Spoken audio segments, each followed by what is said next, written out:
The Galactic Council chambers had never been quieter. For 300 years, the representatives of 2,000 species had gathered in these halls to debate, negotiate, and occasionally resolve disputes. But today, the silence was different. Today, it carried the weight of anticipation and fear. Ambassador Sarah Chun sat motionless at the human delegation table, her dark eyes fixed on the ornate ceiling above. Around her, the usual cacophony of alien voices had died to whispers. The Zephyrian's crystalline chimes barely registered above a hum. The Corvallan delegates had stopped their ritual throat-singing entirely. Even the ever-argumentative Vextar had fallen silent, their mandibles clicking nervously. The human delegation has requested the floor, announced High Arbiter Theshan, his forearms gesturing with ceremonial precision. The ancient Kethmoran's voice carried across the vast chamber with practiced authority. But those who knew him well could detect the tremor beneath his words. Sarah stood slowly, her movement deliberate and controlled. The simple act sent a ripple of tension through the assembled delegates. For 3 centuries, humans had been the galaxy's mediators, its peacekeepers, its endless well of patience. They had endured insults, betrayals, broken treaties, and outright attacks with a steadfast commitment to diplomacy that had become legendary. Honored delegates, Sarah began, her voice carrying clearly through the chamber's acoustics. For 300 years, humanity has served this council with unwavering dedication to peace. We have negotiated 17 major territorial disputes, mediated 43 trade conflicts, and prevented no fewer than 62 potential wars through diplomatic intervention. A murmur of acknowledgement rippled through the assembly. These were well-known facts, proudly displayed in the council's historical archives. In that time, Sarah continued, we have absorbed unprovoked attacks on our colonies. We have watched our merchant vessels seized and our crews imprisoned on fabricated charges. We have endured economic sanctions designed specifically to cripple our worlds, all while maintaining our commitment to peaceful resolution. Ambassador Crixtel of the hegemony shifted uncomfortably in his biosuit. The insectoid species had been among the most aggressive in their anti-human policies over the past decades.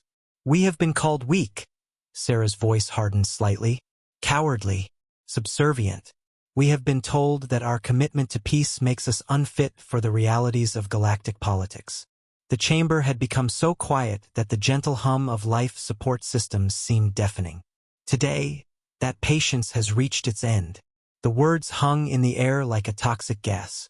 Delegates began shifting nervously, translator devices working overtime as species-specific panic responses activated across the chamber. The recent attack on New Geneva was not an act of war, Sarah continued, her tone now ice-cold. It was not even a political statement. It was the calculated murder of 3 million civilians, including 200,000 children, carried out by the Corvallan supremacy with the tacit approval of 47 member species who voted to table any response indefinitely. Supreme General Voskar of the Corvallan supremacy rose from his delegation platform, his crimson carapace gleaming under the chamber lights. The human colony was illegally established in Corvallan territorial space. We had every right to sit down. The 2 words from Sarah's lips carried a weight that seemed to physically push the massive alien back into his seat. For a moment, every being in the chamber felt something they had never experienced before. The full force of human authority when it was finally unleashed. New Geneva was established with full council approval. Document reference 2847, Alpha 7. Ratified by a vote of 1,847 to 153. The colony was legally surveyed, properly registered, and had been peacefully operational for 43 years. Your forces destroyed a hospital ship flying medical neutrality flags. Your bombers targeted schools and residential districts. Your ground forces executed surrendering civilians. Sarah's voice never rose above a conversational tone, but somehow it filled every corner of the vast chamber. This council's response was to form a committee to study the incident. When we requested immediate sanctions, we were told that the matter required further deliberation. When we demanded the extradition of the commanders responsible, we were informed that it would set a dangerous precedent. The human ambassador reached into her briefcase and withdrew a single sheet of paper. The archaic gesture sent a chill through the assembled delegates. Humans only used physical documents for the most momentous occasions. Therefore, effective immediately, humanity withdraws from the Galactic Council. We revoke our participation in all treaties, trade agreements, and diplomatic accords. Our peacekeeping forces are recalled. Our humanitarian aid is suspended. Our technological sharing programs are terminated. The chamber erupted. Thousands of voices rose in protest, panic, and disbelief. Species who had grown dependent on human medical technology, human food production innovations, and human protective fleets suddenly faced a universe without their safety net. Sarah waited for the chaos to subside before delivering her final words. For 3 centuries, we have been the galaxy's conscience. We have been your protectors, your negotiators, your last hope for peaceful resolution. You have mistaken our dedication to peace for weakness, our patience for cowardice, our mercy for inability. She folded the paper carefully and placed it on the podium. You are about to learn the difference. As the human delegation filed out of the chamber, not a single being moved to stop them. They had all heard the stories, dismissed as primitive human mythology. Tales of a species that had once burned entire continents in global wars, that had developed weapons capable of sterilizing planets, that had clawed its way to the stars through sheer, brutal determination. For 300 years, they had seen only humanity's peaceful face. Now, as the chamber doors sealed behind the departing humans, they began to remember what lay beneath. The age of human patience was over. Admiral Marcus Rodriguez had been expecting the order for weeks. As commander of the Third Fleet, stationed on the border of hegemony space, he had watched the political situation deteriorate with the grim satisfaction of a career military officer who had always known that diplomacy had its limits. The message from Earth Command was brief, encrypted with the highest security protocols, and contained exactly 7 words. Operation Recall authorized. Rules of engagement. None. Around him, the bridge of the battleship Indomitable hummed with sudden activity. After decades of peaceful patrol duty, his officers were experiencing something their predecessors had not felt for 3 centuries. The thrill and terror of unlimited warfare. Communications, Rodriguez called out. Send fleet-wide signal. All human vessels are to cease current operations and form up for immediate departure. Any non-human vessel that attempts to interfere is to be considered hostile. Lieutenant Commander Sarah Kim, his communications officer, paused. Sir, the Zephyrian medical frigate Crystal Song is requesting clarification. They're currently treating casualties from the mining accident on Kepler 7. Rodriguez didn't hesitate. Tell them they have 30 minutes to complete emergency procedures and withdraw. After that, they're on their own. Across human space, the recall was happening simultaneously. The great hospital ships that had served as neutral ground for countless species were powering down their medical bays and departing. Trade stations that had processed trillions of credits in interspecies commerce went dark. Research stations that had been freely sharing technological breakthroughs with the galaxy suddenly stopped transmitting. But it was the military withdrawal that truly demonstrated the scope of humanity's reach. For 3 centuries, human fleets had served as neutral peacekeepers, their ships strategically positioned at potential flashpoints across the galaxy. Now, as they began their coordinated withdrawal, the power vacuum they left behind became starkly apparent. Admiral, his tactical officer, Commander Park, reported with barely contained excitement. We're receiving distress calls from the Altair system. The Corvallan 4th Squadron is moving against the Theta colonies now that our patrol group has withdrawn. Not our problem anymore, Rodriguez replied coolly. Signal the patrol group to accelerate their departure. If the Corvallans want to fire on withdrawing human vessels, they're welcome to try. On the tactical display, red warning indicators began appearing across the galaxy as conflicts that had been suppressed by human presence for decades suddenly flared to life. The hegemony was mobilizing forces against 3 neighboring systems. The Vextar Confederacy had launched surprise attacks on shipping lanes previously protected by human patrols. Ancient territorial disputes were erupting into full-scale invasions. Sir, communications reported. We're receiving a priority transmission from High Arbiter Theshan. He's requesting immediate consultation with Earth Command. Rodriguez almost smiled. Tell the High Arbiter that all diplomatic communications should be directed to the former human embassy. I believe they'll find it closed. The indomitable sensors detected movement in the nearby asteroid field. 3 hegemony cruisers attempting to shadow the human fleet's withdrawal. Rodriguez watched their approach with professional interest. Tactical, what's the status of those hegemony vessels? Standard Crixtel-class cruisers, sir.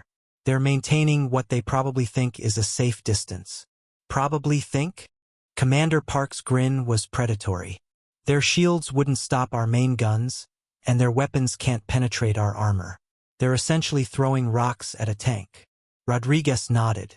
The technological gap between human military hardware and that of other species had been carefully hidden for centuries. Humans had always deployed just enough force to maintain peace, never enough to reveal their true capabilities. But those days were over. They're powering weapons, sensors reported.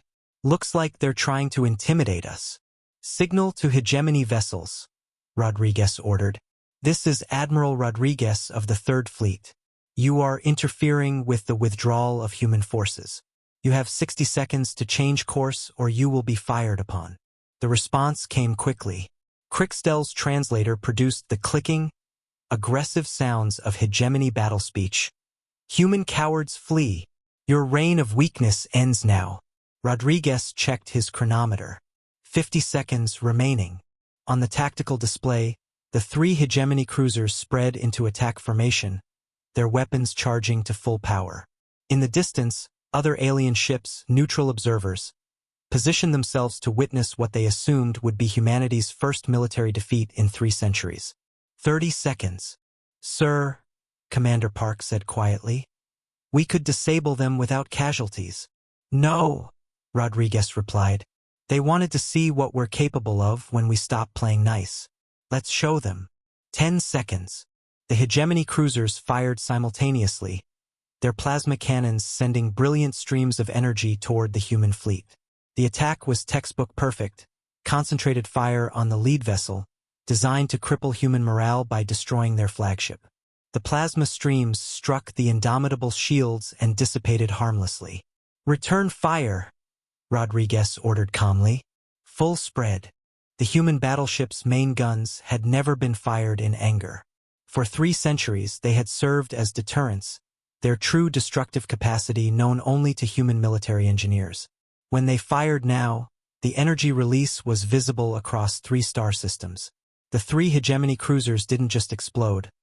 They simply ceased to exist, vaporized so completely that their constituent atoms were scattered across space. The silence that followed was profound. Every alien vessel within sensor range had just witnessed the casual destruction of 3 heavy warships by a single human vessel that hadn't even bothered to maneuver defensively. Communications, Rodriguez said, his voice still perfectly calm. Broadcast on all frequencies. Human military forces are withdrawing from galactic space. Any interference with this withdrawal will be met with immediate and overwhelming force. You have been warned. As the Third Fleet continued its departure, the alien observers remained frozen in shock. Behind them, the galaxy began to burn as conflicts that had been suppressed for centuries erupted simultaneously. Without human peacekeepers to maintain stability, old grudges and territorial disputes flared into open warfare. But for the first time in 300 years, that was no longer humanity's problem. The recall continued across the galaxy, each withdrawal leaving chaos in its wake. The message was clear. Humanity had been the glue holding galactic civilization together, and now that glue had been removed. The aliens were about to discover what the universe looked like without human patience to protect them from themselves. 3 weeks after the human withdrawal, the galaxy was collapsing. High Arbiter Theshan stood in his private chambers, for arms moving frantically over holographic displays that showed crisis reports from across Council space. Red indicators pulsed on every screen.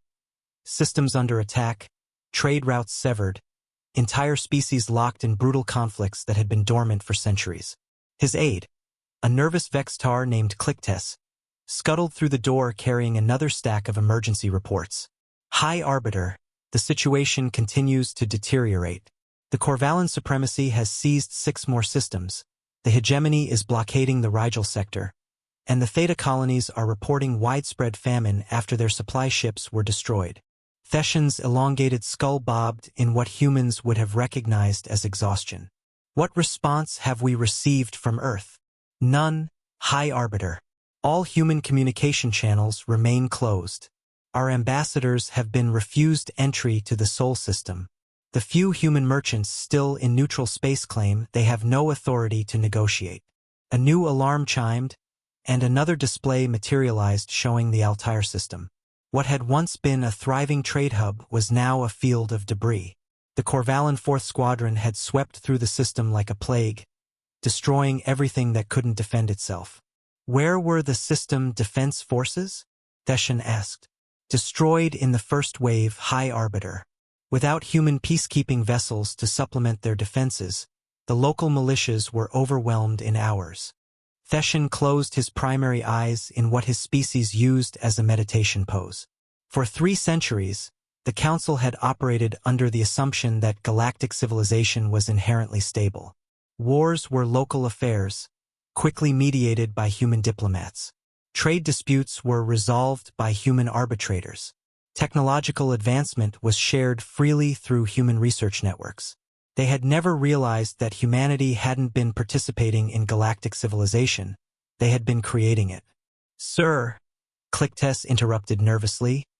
There's another issue, the medical crisis. Another display activated, showing casualty reports from across the galaxy. The numbers were staggering, not from warfare alone, but from the complete collapse of medical infrastructure. Human hospital ships had provided emergency care across dozens of systems. Human medical research had developed treatments for diseases that plagued multiple species. Human pharmaceutical networks had distributed life-saving medications to worlds that couldn't produce them locally. All of it was gone. The Zephyrians are reporting a 400% increase in mortality rates, Clictes continued. Their crystal-based physiology was dependent on human-developed metabolic enhancers. The Theta colonies are facing a plague outbreak. The human vaccine production facilities in their system have been abandoned. What about other species? Surely someone else has the capability to... No, sir. Clictes's mandibles clicked sadly. We've become dependent on human medical technology.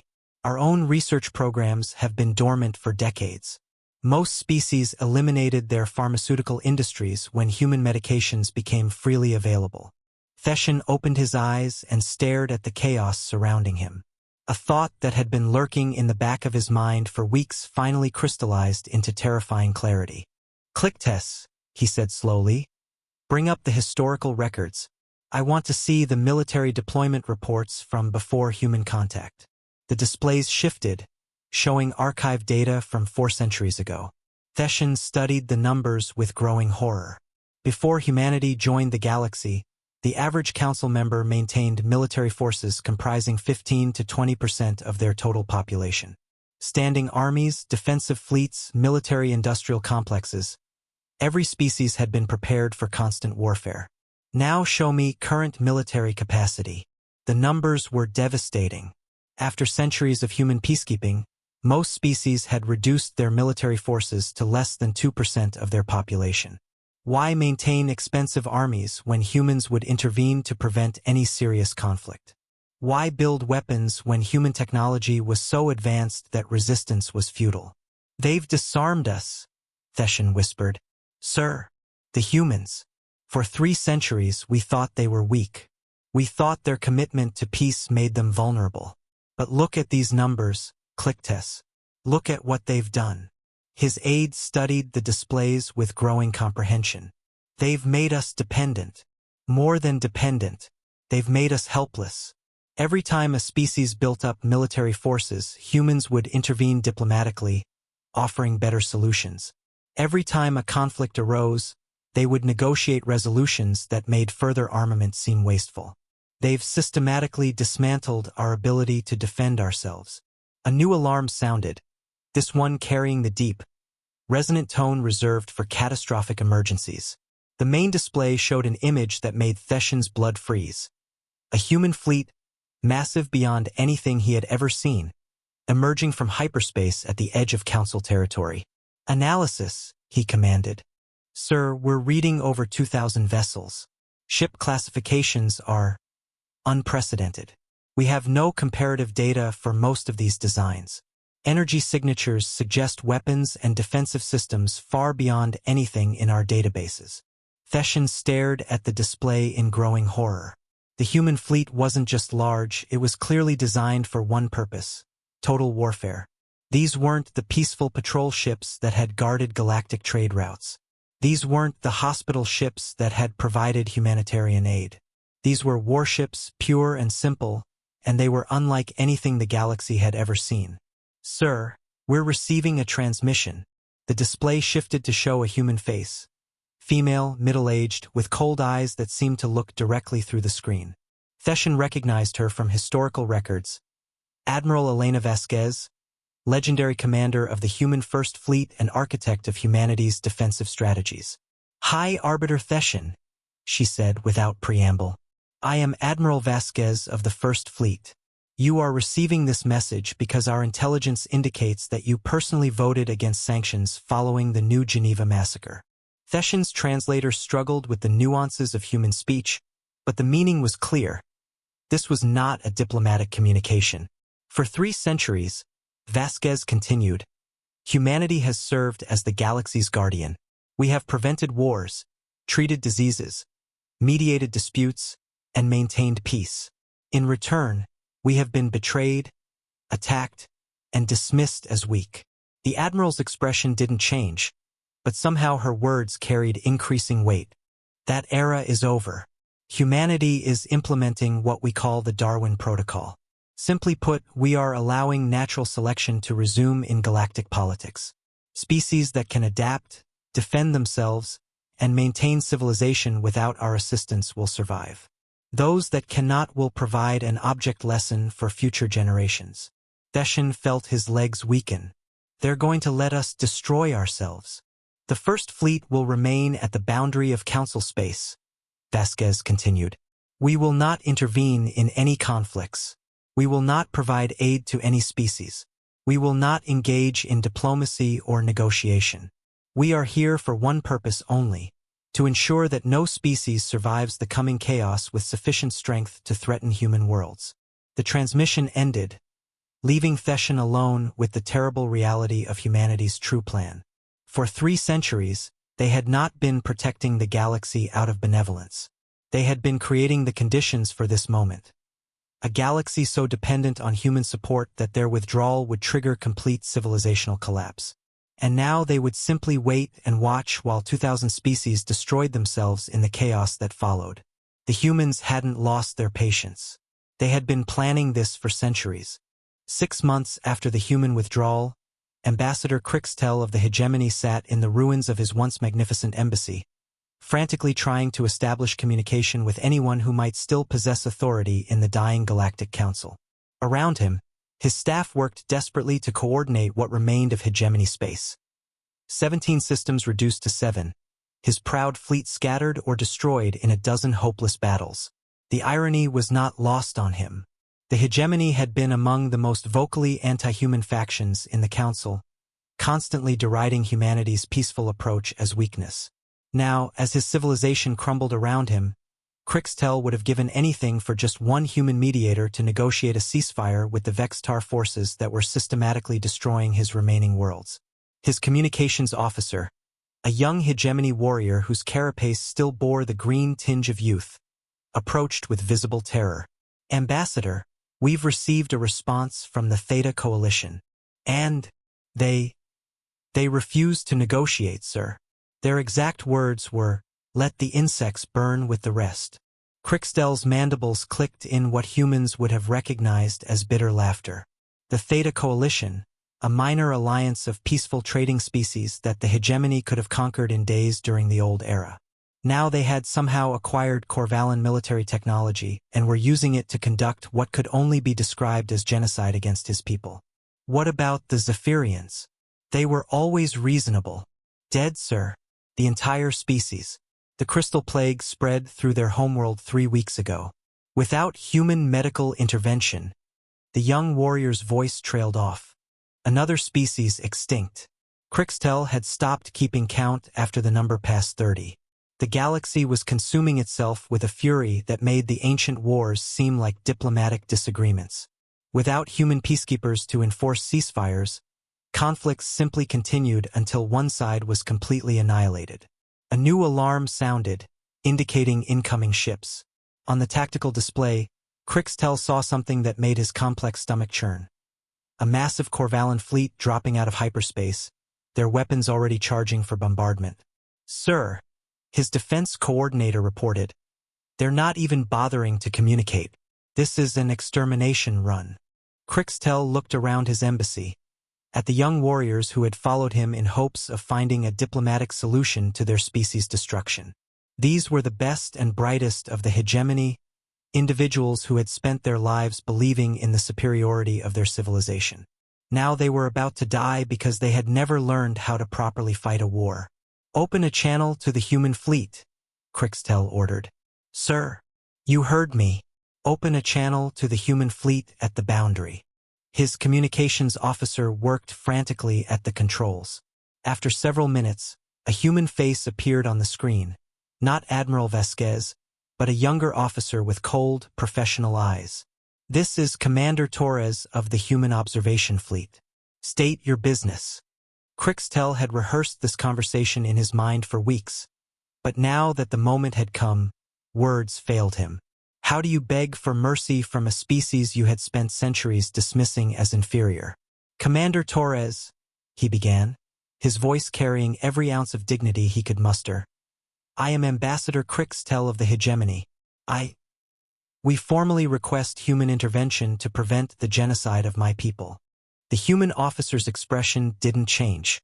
"Ambassador, as you are aware, humanity is no longer involved in galactic peacekeeping operations. We do not intervene in local conflicts." "Local conflicts?"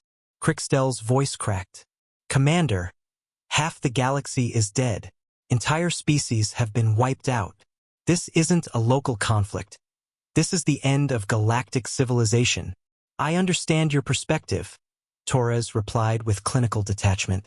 "However, our analysis suggests this is simply natural selection operating at a societal level. Species that can maintain themselves without external support will survive. Those that cannot will be eliminated." On the tactical display, the Corvallan fleet was approaching bombardment range. In minutes, his embassy and everyone in it would be vaporized. "Please," Crixtel whispered, abandoning all pretense of dignity. "We know we made mistakes. We know we underestimated humanity. But surely you don't want to watch an entire galaxy burn." For the first time, Commander Torres showed something approaching emotion. A slight tightening around the eyes that might have been sympathy or disgust. "Ambassador, let me share something with you.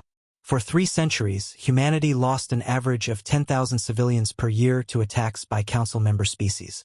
Pirates, terrorists, accidental military strikes, economic warfare that resulted in famine. We absorbed those losses because we believed in the possibility of galactic peace." The commander's voice remained level, but Crixtel could hear the underlying steel.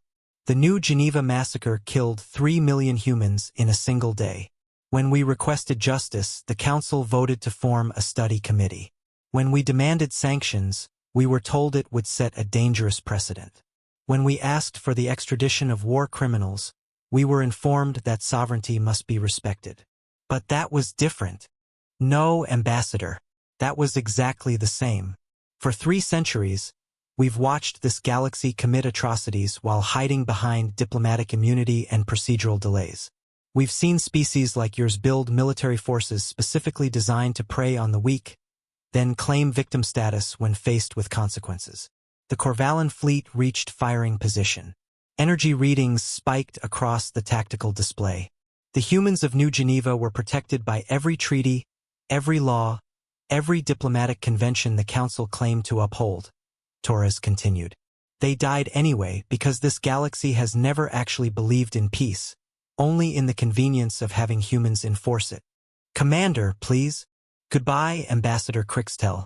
The hegemony dies today, as do all the other species that mistook our mercy for weakness. History will remember this as the moment when the galaxy learned the difference. The transmission ended just as the first Corvallan plasma cannons opened fire. Crixtel closed his eyes and waited for the end, knowing that his last sight would be the tactical display showing human ships maintaining their perfect formation at the boundary of Council space, watching impassively as another species joined the growing list of the extinct. In the final seconds before the plasma reached his embassy, Crixtel understood the terrible brilliance of humanity's plan. They hadn't withdrawn from the galaxy in anger or weakness. They had withdrawn to let the galaxy reveal its true nature. And that nature was proving to be exactly as violent and self-destructive as humans had always known it to be. 1 year after the withdrawal, Captain Maria Santos stood on the observation deck of the New Horizon, humanity's most advanced deep space exploration vessel, watching the last battle in what had once been called the Galactic Council territory. In the distance, 2 fleets, the remnants of species she no longer bothered to remember the names of, tore each other apart with weapons that would have been considered primitive by human standards even a century ago. Final casualty reports, Captain, her intelligence officer reported. Lieutenant Kim was young enough to have been born after the withdrawal, part of the first generation of humans who would never know the burden of maintaining galactic peace. How many species remain? Santos asked, not taking her eyes off the distant battle. Functional civilizations? 14. The Altarians managed to rebuild after the Corvallan occupation. The new Centauri Federation survived by retreating to heavily defended core worlds. A few others maintained sufficient military capacity to weather the chaos. 14 species out of nearly 2,000. The Darwin Protocol had been more efficient than even the most pessimistic projections. What about survivors on non-functional worlds? Scattered populations mostly reduced to pre-industrial technology. Some are trying to rebuild, others have reverted to subsistence agriculture. Without interstellar trade or technology sharing, most won't recover within our lifetimes. Santos nodded.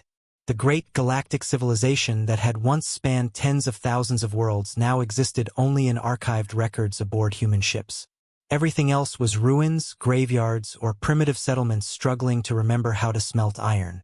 Captain, her communications officer called out. We're receiving a transmission from the surface of Kepler Prime. Survivors? Yes, ma'am. They're requesting permission to surrender. Santos almost smiled. After a year of watching species destroy each other, the concept of surrendering to humanity had finally occurred to someone. Put them through. The view screen showed a haggard figure she recognized from historical records. Theshan, former High Arbiter of the Galactic Council, now apparently the self-appointed leader of a refugee camp on a planet that had once hosted billions of beings from hundreds of species. Captain Santos, Theshan said. His 4 arms spread in what humans had learned was a gesture of complete submission among his people. I am Theshan, speaking for the survivors of the Galactic Council. We formally surrender to humanity. Surrender implies a state of war, High Arbiter. Humanity is not at war with anyone. Theshan's elongated head bobbed in what might have been agreement or despair. Then we request. We beg for acceptance as a human protectorate. We understand now what we failed to see before. We are not capable of maintaining civilization without human guidance. Around Santos, her bridge crew maintained professional composure, but she could sense their satisfaction. For 3 centuries, humanity had offered partnership and been met with contempt. Now, finally, the galaxy was ready to accept the truth that humans had always known. Some species were simply better suited to leadership than others. High Arbiter, before we consider your request, I have some questions. Of course, Captain. Anything. First, do you acknowledge that the massacre at New Geneva was an act of genocide against human civilians? Theshan's hesitation lasted only a moment. Yes, it was genocide, and it was inexcusable. Second, do you acknowledge that the Galactic Council's failure to respond appropriately to that genocide represented institutional support for anti-human violence? Another pause, slightly longer. Yes, the Council failed in its most basic responsibility. Third, Do you acknowledge that humanity's withdrawal from galactic affairs was a justifiable response to 3 centuries of betrayal and violence? This time, Theshan answered immediately. Yes, humanity had every right to withdraw. We drove you away through our own blindness and cruelty. Santos studied the alien's face, looking for any sign of deception or reservation. She found only exhaustion and genuine remorse, the look of a being who had finally understood the magnitude of his species' mistakes. Final question, High Arbiter. Do you understand that any future human involvement in galactic affairs will be based on complete human authority? There will be no councils, no votes, no diplomatic negotiations between equals. Humanity will rule, and other species will obey or face extinction. Theshan closed his eyes. When he opened them, something fundamental had changed in his expression. The arrogance that had characterized the old Galactic Council was gone, replaced by something that looked almost like relief. Captain Santos, I have spent this last year watching my civilization destroy itself. I have seen species that I considered wise and noble reduce themselves to barbarism in months. I have watched technological marvels crumble because no one remembered how to maintain them. I have overseen the deaths of billions of beings because we were too proud to admit we needed guidance. He paused, gathering himself for what Santos realized was probably the most important speech of his life. Humanity is not just more advanced than other species. You are more fundamentally suited to leadership. Your patience, your strategic thinking, your ability to see beyond immediate conflicts to long-term stability. These are not weaknesses we can exploit. They are strengths we desperately need. Santos waited, sensing that Theshan wasn't finished. If the price of survival is accepting human authority, then we accept it gladly. If the price of peace is admitting our own inadequacy, then we pay it without reservation. We ask only to be allowed to exist under human protection, following human law, serving human interests. The bridge fell silent. After centuries of being told they were too weak, too peaceful, too naive for the realities of galactic politics, humanity was finally hearing the truth from their former critics. They were superior and everyone knew it. High Arbiter, Santos said finally, your request for protectorate status is accepted. A human administrative team will arrive within the month to begin establishing proper governance. You and your people will be relocated to designated territories where you can be properly supervised and educated. Thank you, Captain. We will not disappoint you. The transmission ended, leaving Santos alone with her thoughts. Outside, the distant battle had ended, both fleets destroyed. Another 2 species reduced to scattered survivors who would either learn to submit or join the growing number of extinct civilizations. Her communications officer looked up from his console. Captain, we're receiving similar surrender requests from 7 other systems. Route them to colonial administration. I think we're going to need a bigger bureaucracy. As the New Horizon turned toward the next system on its survey route, Santos reflected on the strange irony of humanity's situation. For 3 centuries, they had genuinely tried to create a peaceful galaxy where all species could coexist as equals. They had been dismissed as naive idealists who didn't understand the harsh realities of interspecies politics. Now, having demonstrated exactly how harsh those realities could be, they were finally being accepted as the natural leaders they had always been. The galaxy was quiet again, not the forced quiet of suppressed conflicts, but the genuine peace that came when everyone understood exactly who was in charge and why that was the natural order of things. Humanity's patience had ended, but their rule was just beginning.